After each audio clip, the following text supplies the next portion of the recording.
नमस्कार, next 9 news देख रही हैं आप और मैं हूं आपके साथ प्रज्ञा सिंह। भीम आर्मी के चीफ और आजाद समाज पार्टी के संस्थापक चंद्रशेखर आजाद का गुस्सा एक बार फिर से फूटता हुआ दिखाई दिया भारतीय जनता पार्टी के ऊपर। दरअसल आपको बता दें कि चंद्रशेखर आजाद लगातार सुर्खियों में बने हुए हैं। चंद्रशेखर आजाद पर बीते 28 जून को हमला होता है, जिसके बाद भीम आर्मी और चंद्रशेखर आजाद के समर्थकों में काफी ज्यादा रोष देखने को मिला। यहां तक कि बीते 21 जुलाई को भीम आर्मी और चंद्रशेखर के समर्थक दिल्ली पहुंच गए और उन्होंने एक बड़ा आंदोलन किया।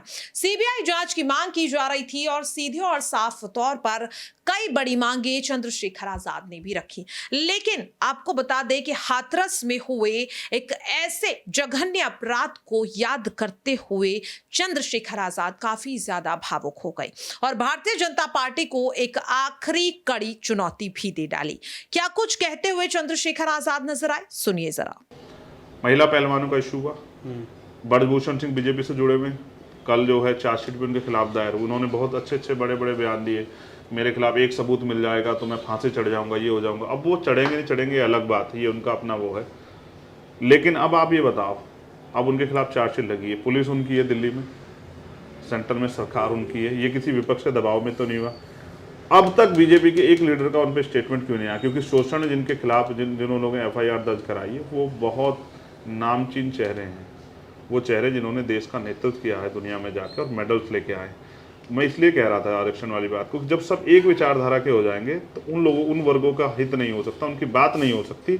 जैसे मैं कहता हूँ, अगर पार्लियामेंट में किसान नहीं है तो भी प्रॉब्लम है, तो किसानों की बात नहीं हो, क्योंकि वो समस्या ही नहीं जानता किसानों की। सही बात। तो जब तक इस 2% सरकारी नौकरी में हिस्सेदारियां नहीं होंगी, सब तरह के विचार के लोग नहीं होंगे, तब तक बात नहीं। और एक गंभीरता से जमीनी लेवल पर सुन लो, एक थाने में एक ही जाति के सारे कर्मचारी, कांस्टेबल भी, हेड कांस्टेबल भी, दरोगा भी और एसएचओ भी। अब कोई दूसरा आदमी, कोई गरीब आदमी आता है, वो उनसे अदर कास्ट का है और जिसके खिलाफ वो आया एफआईआर कराने, वो उस सेम कास्ट का जिसके थानेदार साहब, तो कहीं ना कहीं जाति के प्रति झुकाव होता है। आपको लगता है कि उस गरीब की सुनवाई होगी वहाँ? कहीं ना कहीं से कोई फोन आएगा कि भाई ये मेरी चाची का, ताई का, भाई का बेटा, यार इस तरह इसकी मदद कर दो, तो कहीं ना कहीं झुकाव होगा और न्याय नहीं होगा। इसलिए अगर हर तरह के लोग वहाँ होंगे तो, क्योंकि यहाँ जवाबदेही है सरकार सिस्टम में, तो कम से कम किसी को न्याय मिल सकेगा। इसलिए मैं कहता हूँ कि लोगों को आरक्षण को समझना चाहिए। 98% प्राइवेट सेक्टर है, उसमें आरक्षण नहीं है बॉस, और वहाँ मालिक तय करता है कि कौन किस कुर्सी पे बैठेगा। तो 2% सरकारी नौकरी, ये भी तब है जब हमने इतनी ज्यादा क्या प्राइवेट में होना चाहिए? नहीं, मैं अभी इस पे बात नहीं, जो अभी नहीं है उस पर बात नहीं कर रहा हूँ, लेकिन मैं चाहता हूँ कि अभी समाज उस तरह से नहीं खड़ा हुआ है। अगर आप ये मानते हैं कि आज का समाज उस तरह से खड़ा हो गया है कि लोगों को उस तरह की सुविधाओं की जरूरत नहीं है, तब आप इस पर डिबेट करें। लेकिन जब नहीं खड़ा हुआ, आप तो वहां भी नहीं दे रहे हैं। देखो, मैं किसी एक सरकार पे नहीं कह रहा हूँ, पिछली सरकारों को मैं बहुत अच्छा भी नहीं कह रहा हूँ, लेकिन यह है कि उन्होंने सरकारी इंस्टीट्यूशन में बढ़ावा दिया, राष्ट्रीयकरण किया बैंकों का, कई चीजों का, जिससे कि नए अवसर पैदा हुए। अब की सरकार ने क्या किया? अब की सरकार ने किया कि सब प्राइवेट सेक्टर निजीकरण कर दिया, तो वहां से तो आरक्षण व्यवस्था खत्म हो गई ना।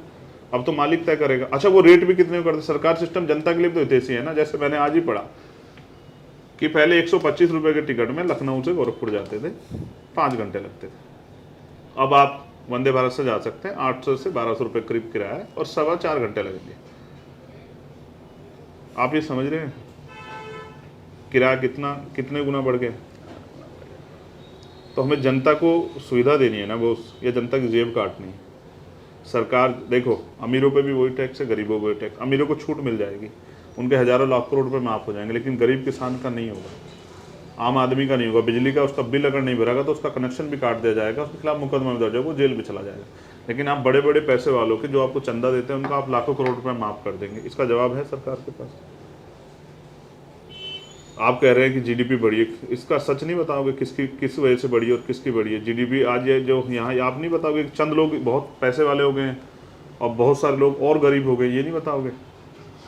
आप उन चंद लोगों से जीडीपी को तय कर दोगे? देखा आपने। आपने और सुना भी कि किस तरह से साफ तौर पर चंद्रशेखर आजाद ने पूरी हकीकत बताई हाथरस कांड की।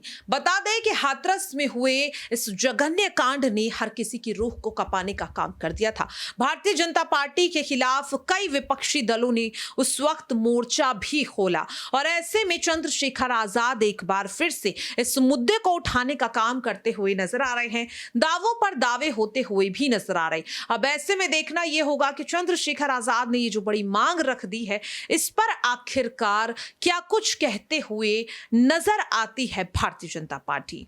फिलहाल के लिए इस खास रिपोर्ट में इतना ही। ऐसी ही तमाम अपडेट्स के लिए आप सभी देखते रहिए नेक्स्ट 9 न्यूज।